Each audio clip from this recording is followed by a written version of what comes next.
Hi everyone, I hope you all are doing well.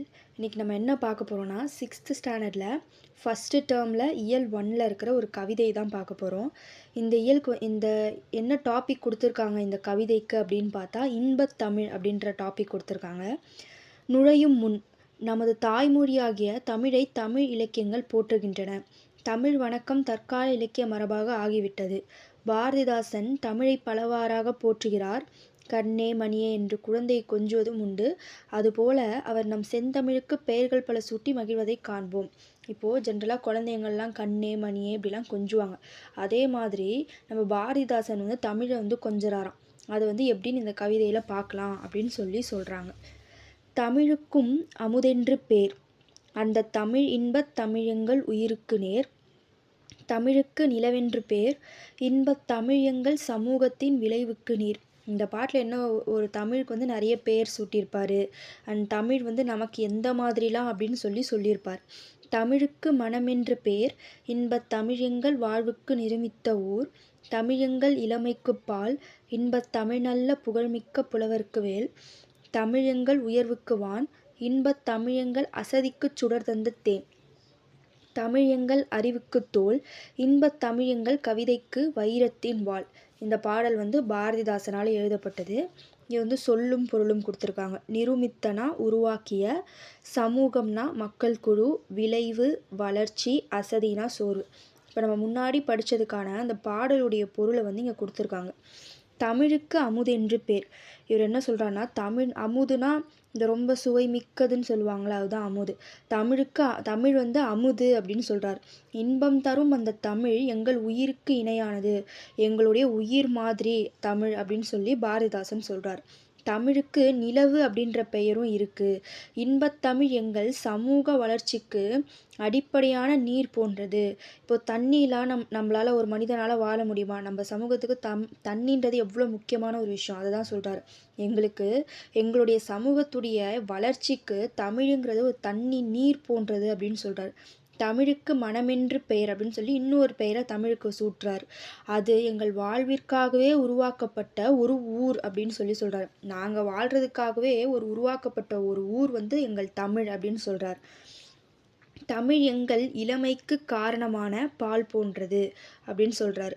எங்களுடைய இளமைக்கு பால் போன்றது தமிழ். நல்ல புகழ்மிக்க புலவர்களுக்கு கூர்மையான வேல் போன்ற கருவி. தமிழ் எங்கள் உயர்விற்கு எல்லையாகிய வானம் போன்றது. இன்பத்தமிழ் எங்கள் சோர்வை நீக்கி ஒளிரச் செய்யும் தேன் போன்றது. அப்போ இதுலேருந்து என்ன தெரியுதுன்னா, தேனுங்கிறது நம்மளுடைய தேன் சாப்பிட்டா நம்மளுடைய சோர்வை போக்கும். அதே மாதிரி எங்களுடைய சோர்வை போக்கக்கூடியது தமிழ் அப்படின்னு சொல்கிறார். தமிழ் எங்கள் அறிவுக்கு துணை கொடுக்கும் ஒரு தோல் போன்றது. இப்போ நம்மளுக்கு துணை கொடுக்கறது, தோல் கொடுக்கறது யாருன்னு சொல்லுவோம்? நம்மளோட ஃப்ரெண்டு சொல்லுவோம்.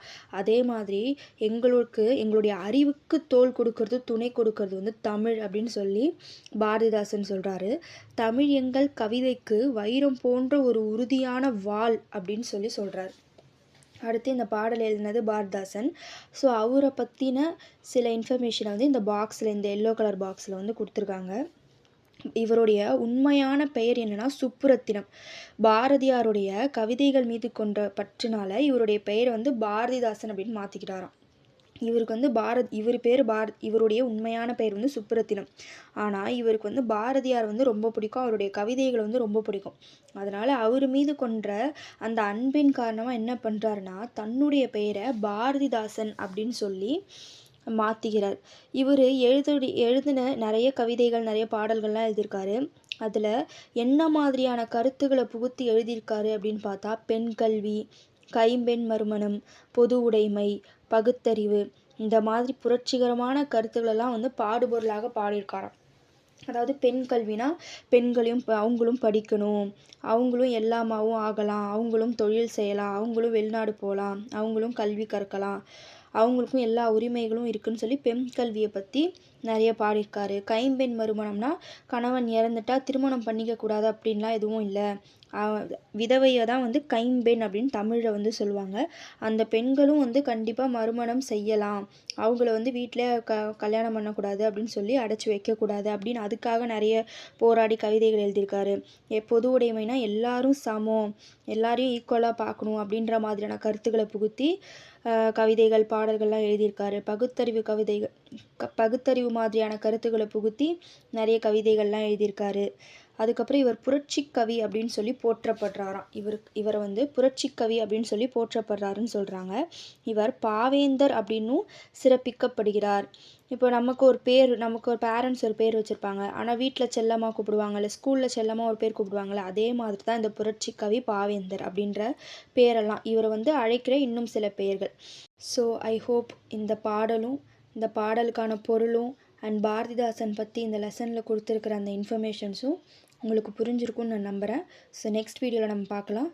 தேங்க்யூ. Bye bye.